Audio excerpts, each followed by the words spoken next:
All right, we're looking at test 3 semester review answers. Number 1, we have 1 over x plus the natural log of y plus xy to the third equals 4x. So this is going to require implicit differentiation. So on 1 over x, we would change that to x to the negative 1 and then take the derivative. So that would be negative 1 times x to the negative 2. So that turns into negative 1 over x squared. Natural log of y, derivative of that is 1 over the inside times the derivative of the inside. So I have 1 over y times y prime plus, I'm going to do chain rule here. So 3xy squared, and then derivative of the inside. Derivative of the inside requires product rule. So first times derivative of the second plus the second times derivative of the first, and then the derivative of 4x is 4. I'm going to leave that alone. I'm going to leave that alone. In here, xy squared is the same thing as x squared y squared with a 3 in there, and then that needs to be distributed in here. So 3x squared y squared times xy prime gives me 3x cubed y squared y prime. 3x squared y squared times y gives me 3x squared y cubed. I've got the y prime here. I've got a y prime here. So those two stay together, and I take a y prime out. Everything else, these two move to the other side with the 4. And then all I have to do is divide. So I have 4 plus 1 over x squared minus 3x squared y cubed divided by 1 over y plus 3x cubed y squared. So there's number 1. Number 2, also implicit differentiation. So derivative of x squared is 2x. xy requires the product rule, so we've got product rule going on here. And then y cubed would be 3y squared y prime. Now we need to get y prime by itself. So this has a y prime, this has a y prime. So they stay on the left, take the y prime out, 2x, and the y need to go to the other side. And then we divide by x plus 3y squared. I don't have anything that matches that exactly, but if I take a new negative 2x out of the top, we get the answer for A. Number 3, slope of the tangent line to the curve of 3y squared minus 2x squared equals 6 minus 2xy. Again, this is going to be implicit differentiation. So 3y squared gives me 6y prime. Negative 2x squared gives me 4x. Derivative of 6 is 0. Right here, product rule, I'm going to keep negative 2 out front. Notice I keep it out front, and then I do the product rule with xy. And so I get xy prime plus y. Then I distribute the negative 2. And then I need the y primes together on the same side. So I put those two together. Whoops. I forget we've got a point of 3, 2. So at this point right here, we want to plug in. So I'm going to plug in 2 for y, 3 for x, 3 for x, 2 for y. So I have 12y prime minus 12, negative 6y prime minus 4. So add the 6y prime over, we get 18. Add the 12 over, we get 8. Divide by 18 and reduce, we get 4/9 is the slope of the tangent line. 4. So we have a particle, we have the position of the particle. Wants to know when is the particle at rest, so that means velocity must be 0. So if they give me the position function, derivative of position gives me velocity. I take out the 3, I factor, I set it equal to 0, we get 3 and negative 1. Negative 1 cannot be a solution since we're talking about time. Therefore, my only answer is 3. All right, it says if the position of the particle on the x-axis at time t is t squared minus 20, so it says position of the particle, so that means t squared minus 20 is position. So I went ahead and labeled it x of t equals t squared minus 20. Then the average velocity of the particle between 3 and 5 is. Remember, if you want average of something, you always need the change in the function above. So if I want average velocity, that means I need change in position. So that's why I'm doing x of 5 minus x of 3, and then over the change in time, which would be 5 minus 3. If it's average acceleration, we would want the change in velocity over the change in time. Remember, you always want the change in what's above what you're wanting. So average velocity, I need above velocity, which would be position. So I plug in 5, that gives me 25 minus 20. I plug in 3, that gives me 9 minus 20. So that gives me 5 minus a negative 11, which gives me plus 11. So 16 divided by 2 gives me 8. So average velocity would be 8. Next one, radius r of a sphere is increasing at the uniform rate of 0.3 inches per second. So the radius is increasing 0.3 inches per second. So that's going to be dr dt. At the instant when the surface area S becomes 100 pi square inches, what is the rate of increase in cubic inches per second in the volume? So what is dV dt? So I want dV dt, so that means I need the derivative of the velocity or the volume function. So derivative of V would be dV dt. The derivative here, when I bring the 3 down, it cancels with that 3, leaves me with 4. Pi stays, r cubed changes to r squared, and then I've got to have dr dt. Remember they said dr dt was 0.3, so I plug in the 0.3 here. I need r. That's where the 100 pi comes in. It says S is 100 pi, so I'm going to stick 100 pi in for S right here and solve for R. So there's 100 pi right here. I divide by 4 pi, so 100 divided by 4 gives me 25. The pi's are going to cancel. It gives me 25 equals r squared. Derivative, or the square root of 25 gives me 5. I don't have to worry about the plus and minus because we're talking about a radius. A radius cannot be negative. So then I come back over here. I stick the 5 in. I clean this up. So 5 squared is 25 times 4 is 100. 100 times 0.3 gives me 30 pi. So 30 pi is what we're looking at. 7. Again, implicit differentiation. This one has an e in it. So e to the xy, to take the derivative of that, you rewrite it, and then I need the derivative of the exponent. So xy, derivative of that requires product rule, so that's what's going on here. Minus 2y squared, so that's going to be negative 2y y prime. E right here with no exponent, that's understood to be an exponent of 1, which means it's just a number.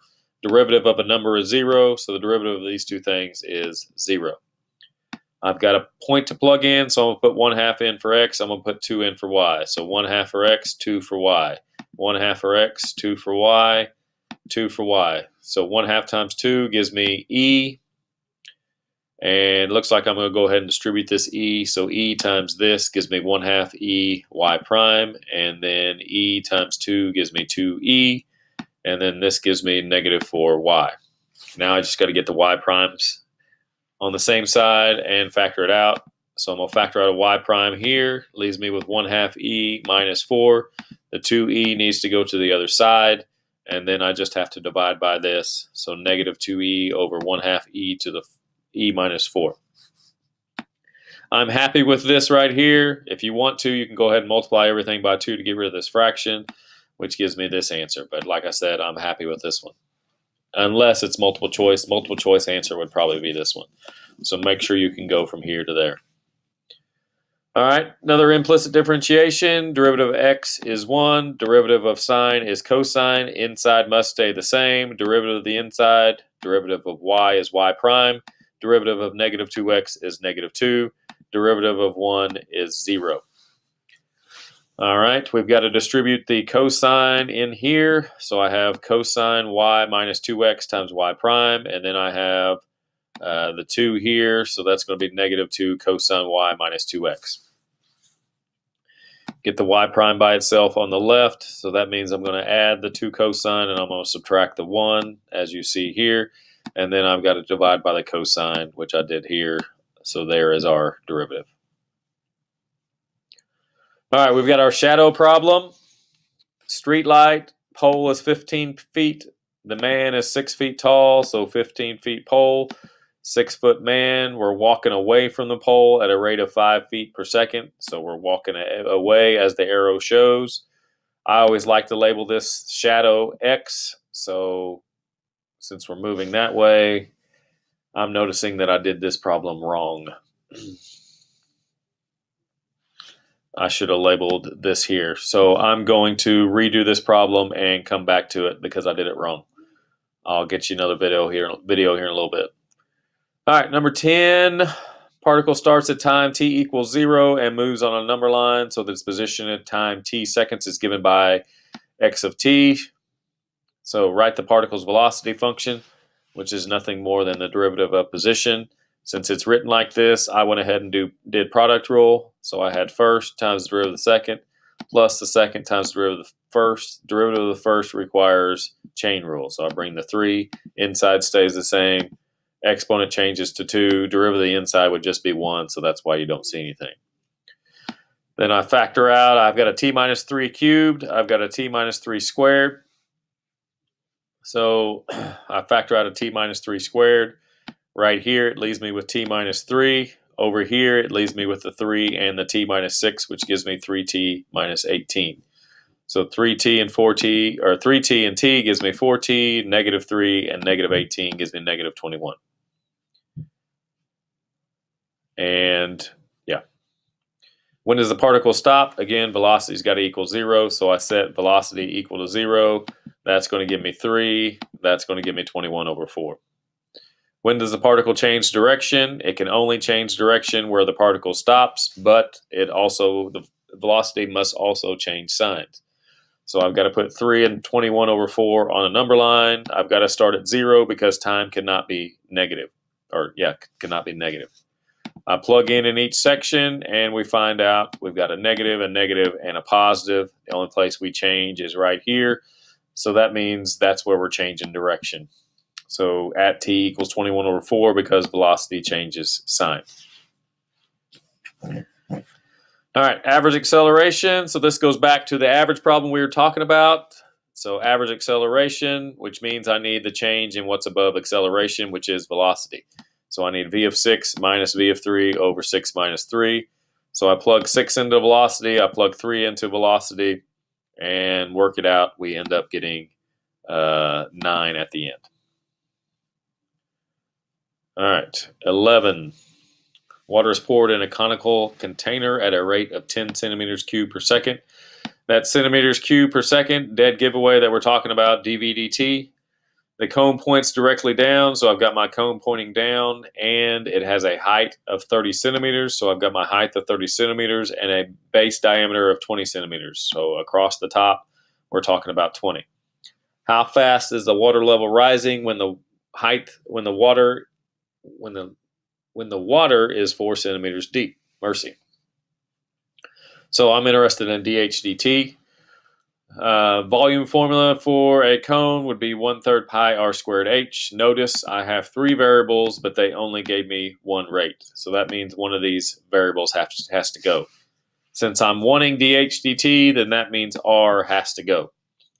So my ratio, I go back over here. We've got 20 to 30. 20 represents diameter. 30 represents the height. So there's my ratio. I need r, though. Remember that diameter is equal to 2r, so I replace d with 2r. I just cross multiplied here. H times 2 gave me 2h. 3 times 2r gives me 6r. I need to get rid of r, so I get r by itself. I divide by 6. I get r as 1/3. So I stick r is 1/3 h. So I stick 1/3 h in here. I square that, so that's going to be 1/9. 1/9 times 1/3 gives me 1/27. H squared times h gives me h cubed. I take the derivative. Derivative of v would be dv dt. Derivative here would be 3 times 1/27 gives me 1/9 pi h squared dh dt. Now it's just a matter of plugging in and solving. So they said dv dt was 10. They said h was 4. And I finish up from there. Multiply the 9 over, gives me 90. Then I have pi times 4 squared, which is 16. So I have 16 pi. If I reduce that, I get 45 over 8 pi centimeters per second. 12. Particle moves straight line so that after t seconds, its distance s meters from a fixed point O is given by the equation s of t equals 3 sine of pi t. Find velocity and acceleration. So velocity is just going to be the derivative. So that's going to be 3. Derivative of sine is cosine. Derivative of the inside gives me a pi. So that's where I get the 3 pi from. Then the derivative of this is going to give me acceleration. So derivative of cosine is negative sine, so that's where the negative comes from. That's where the sine comes from. Derivative of the inside, again, is going to give me a pi. There's already a pi there. So pi times pi gives me pi squared. So there's velocity and acceleration. Again, when is the particle first at rest? So that means velocity, again, has to be set equal to 0. And I solve, so I divide by 3 pi. And then I'm asking, when does cosine equal 0? First place cosine equals 0 is pi over 2. Since there's something inside besides x, I've got to set that equal to pi over 2. I divide by pi, and we see that that time is 1/2 second. Find the acceleration at t equals 7/3, so that means I just plug 7/3 into acceleration here. So sine of 7 pi over 3. 7 pi over 3 is going to be in the first quadrant, and we're talking about 60 degrees. So sine of 60 in the first quadrant is going to be the square root of 3 over 2. I clean that up a little bit. Negative 3 pi squared, square root of 3 over 2 meters per second. We're talking about acceleration, so it's meters per second squared.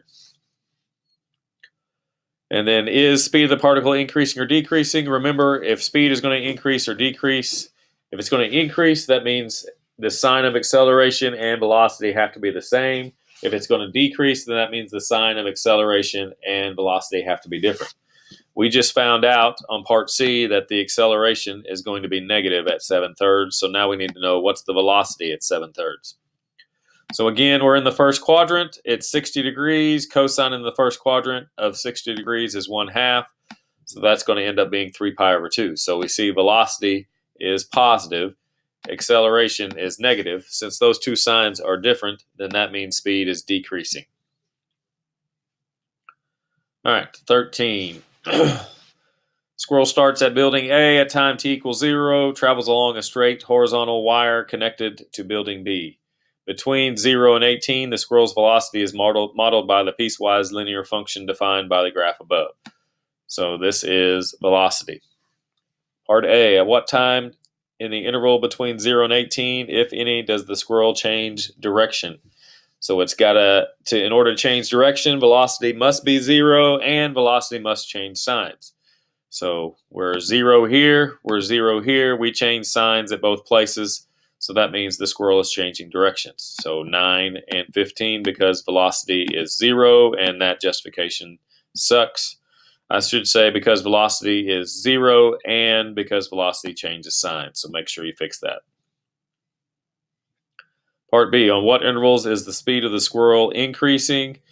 If speed is increasing, then that means velocity has to be positive and increasing or negative and decreasing. All right, so let's look at the positive sections first and see where I'm increasing. So positive section is all the top part, and so I want to know where am I increasing. So I'm going to be increasing here. I'm increasing here, so 0 to 2 and 15 to 16. 0 to 2, 15 to 16 because velocity is positive and increasing. So now I'm looking for negative and decreasing. So negative here, I'm only decreasing right here in this spot. So that's the only spot where below the x-axis where speed is increasing. So that's 9 to 10. So 9 to 10 because velocity is negative and decreasing. And last problem, what is the squirrel's acceleration at t equals 8? So acceleration is going to be the slope of velocity at 8 seconds. So I need to know what's my slope of velocity at 8 seconds. So I need to know what's the slope of this line. So I have a point here, I have a point here. Use the slope formula to figure out the slope of that line. I have my acceleration at 8. So negative 10 minus 20 over 10 minus 7. So I get negative 30 over 3, which gives me negative 10.